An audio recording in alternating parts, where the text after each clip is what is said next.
ചിദംബരം. അയ്യോ, തമ്പുരാനും. ആരെയെങ്കിലും ഒന്നും പറഞ്ഞു വിട്ടിരുന്നെങ്കിൽ അടിയൻ അങ്ങോട്ട് വരുമായിരുന്നു.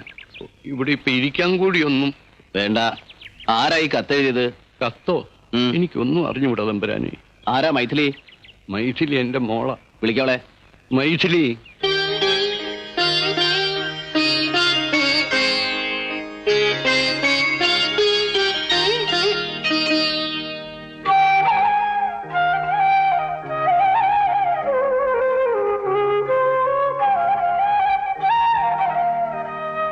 ഈ കത്തെഴുതിയത് നീയാണോ?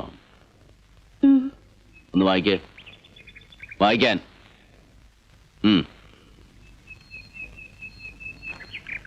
നരസിംഹ മന്നാടിയാർ തമ്പുരാൻ അറിയുന്നതിന്.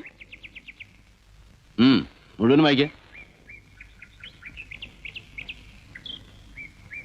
കച്ചവടത്തിൽ മുൻപരിചയമില്ലാത്ത അടിയന്റെ അച്ഛൻ അങ്ങയിൽ നിന്നും വായ്പ വാങ്ങിയ കാശ് അറിവില്ലാത്ത കച്ചവടം ചെയ്ത് മുഴുവൻ കളഞ്ഞു കുളിച്ചു.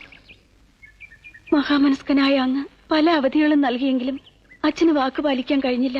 വാങ്ങിച്ച തുക ഒരിക്കലും തിരിച്ചു തരാൻ കഴിയില്ല എന്നറിയാമായിരുന്ന അച്ഛൻ ആ സത്യം അങ്ങയോട് തുറന്നു പറയാതെ വീണ്ടും വീണ്ടും അവധി ചോദിച്ചത് അങ്ങയോടുള്ള ഭയം കൊണ്ടാണ്. അങ്ങയെ പേടിച്ച് ആത്മഹത്യ ചെയ്യുമെന്ന് പറഞ്ഞപ്പോ ഞാൻ ആകെ തളർന്നു. ഈ വീട്ടിൽ ആകെ വിലപിടിപ്പുള്ള എന്റെ ആഭരണങ്ങളും ഈ 10 സെന്റ് പുരയിടത്തിന്റെ പ്രമാണവും ഈ കത്തിനോടൊപ്പം വച്ചിട്ടുണ്ട്.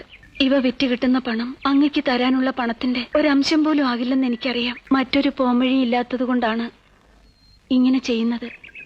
അങ്ങ് കനിയണം. വിനയത്തോടെ, ചിദംബരത്തിന്റെ മകൾ മൈഥിലി. നിങ്ങളല്ലേ മകളെ കൊണ്ട് ഇങ്ങനെ ഒരു ദയാഹർജി എഴുതിപ്പിച്ചത്? എന്റെ കാമാക്ഷിപുരത്ത് അമ്മയാണ്. ഈ കത്തിനെ കുറിച്ച് എനിക്കൊന്നും അറിഞ്ഞുകൂടാ തമ്പുരാനെ. അച്ഛൻ അറിയാതെയാണ് ഞാൻ ഈ കത്തെഴുതിയത്. കത്തവിടെ വെച്ചിട്ട് പിന്നെ ആരെങ്കിലും വരുന്നതിന് മുമ്പ് നീ എന്തിനാ ഓടിക്കളഞ്ഞത്? നിന്റെ സ്വർണവും ഈ വീടും വിറ്റാൽ കിട്ടുന്ന തുക കഴിച്ച് ബാക്കി കട എങ്ങനെ വീട്ടാനാ ഭാവം? അത് ഞങ്ങൾ കൂലിവേല ഏതെങ്കിലും വീട്ടും തമ്പുരാനെ. ഞാൻ അവളോടാ ചോദിച്ചേ. നീ തന്നെ പറയൂ. തമ്പുരാൻ എന്ത് ജോലി തന്നാലും ഞങ്ങൾ ചെയ്തോളാം. നരസിംഹമന്നാടിയാരുടെ ഭാര്യയായിരിക്കാൻ നിനക്ക് സമ്മതാണോ?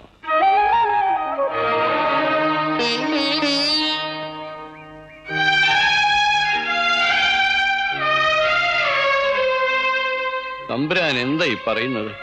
അങ്ങയുടെ നിഴലറ്റത്ത് പോലും നിൽക്കാനുള്ള യോഗ്യത ഞങ്ങൾക്കില്ല. എടയങ്ങടെ കുലവും ഗോത്രവും ഒന്നും ഞാൻ ചോദിച്ചില്ല. വിവാഹം തീരുമാനിച്ചത് മന്നാടിയാരാ. മൈഥിലിക്ക് എന്നെ ഇഷ്ടാണെങ്കിൽ അടുത്ത ശുഭമുഹൂർത്തത്തിൽ കാമാക്ഷിപുരം ക്ഷേത്രത്തിൽ വെച്ച് അവൾ നരസിംഹ മന്നാടിയാരുടെ ഭാര്യയാവും.